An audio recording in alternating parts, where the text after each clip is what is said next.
Hello दोस्तों, कैसे हैं आप सब। जीके विद बंसल चैनल में आपका फिर से स्वागत है।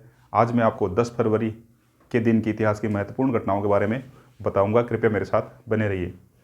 तो दोस्तों, आज के दिन 10 फरवरी 1929 को जे.आर.डी. टाटा को विमान चलाने का लाइसेंस दिया गया था। और जे.आर.डी. टाटा भारत की कमर्शियल एयरलाइंस शुरू करने वाले, टाटा एयरलाइंस को चालू करने वाले पहले भारतीय थे।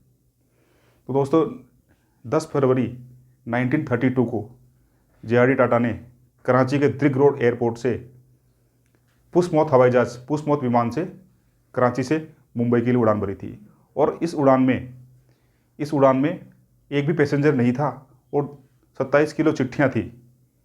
और ये चिट्ठियाँ कौन सी थी? ये इंपीरियल एयरवेज से लाई गई चिट्ठियाँ थी जो कराची में रखी हुई थी। इन चिट्ठियों को इस विमान से मुंबई लाया गया था। और दोस्तों, जब ये विमान कराची से मुंबई जा रहा था तो कुछ टाइम के लिए अहमदाबाद एयरपोर्ट पर रुका था। उस वक्त इस विमान के अंदर बर्मा सेल की कंपनी के 4 गिलान पीपे पेट्रोल के बैलगाड़ी में लादकर एयरपोर्ट पर लाए गए थे और उस छोटे से विमान में पेट्रोल भरा गया था।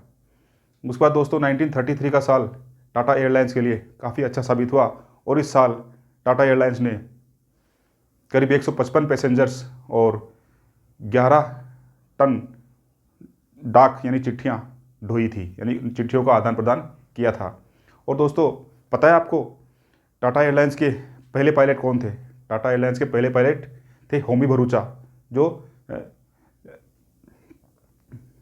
लंदन रॉयल एयरफोर्स के पहले पायलट थे, जो कि टाटा एयरलाइंस के पहले पायलट बने थे। दूसरे पायलट बने थे जे.आर.डी. टाटा और तीसरे थे विंसेंट। इसके बाद दोस्तों, सेकेंड वर्ल्ड वॉर आया और सेकेंड वर्ल्ड वॉर के बाद में जब विमानों को फिर से बहाल किया गया तो 1946 में Tata airlines public limited company बन गई थी। इसके बाद इसका नाम बदल करके टाटा एयर इंडिया हो गया था। और एयर इंडिया बनने के बाद सरकार ने इसके अंदर 49% की हिस्सेदारी खरीद ली। इसके 30 साल बाद जब 1932 को इस विमान ने कराची से मुंबई की उड़ान भरी थी, उसके 30 साल बाद 15 अक्टूबर 1962 को वापस से जे.आर.डी. टाटा ने कराची से मुंबई वापस उड़ान भरी थी। इस वक्त इस उड़ान में जे.आर.डी. टाटा विमान को खुद चला रहे थे और विमान पहले से काफ़ी विकसित था, जिसका नाम था लेपर्ड मॉथ।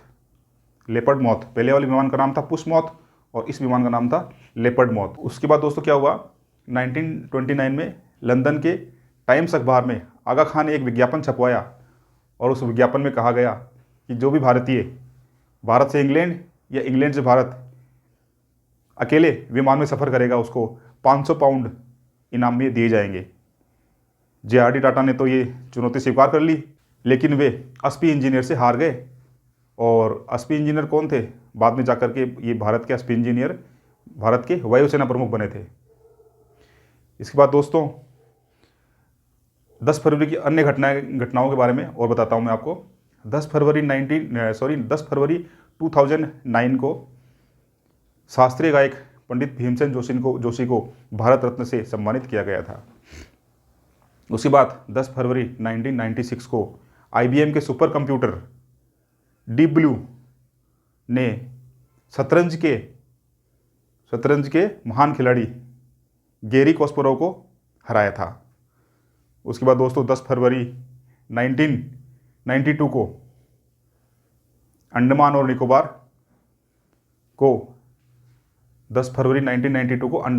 को सैलानियों के लिए, टूरिस्ट के लिए खोल दिया गया था। उसके बाद दोस्तों, 1979 में ईटानगर को अरुणाचल प्रदेश की राजधानी घोषित किया गया था। 10 फरवरी 1970 को प्रसिद्ध गायक कुमार विश्वास का जन्म हुआ था। उसके बाद दोस्तों, 1879 को अमेरिका के कैलिफोर्निया थिएटर में रोशनी के लिए बिजली का इंतजाम किया गया था, बिजली शुरू की गई थी। और दोस्तों, 10 फरवरी 1818 को अंग्रेज़ों और मराठाओं के बीच तीसरा और अंतिम युद्ध हुआ था, जो रामपुर में लड़ा गया था। तो दोस्तों, कैसा लगा आज का इतिहास? कृपया कमेंट सेक्शन में बताइएगा। Do like, share and subscribe. जय हिंद, जय भारत।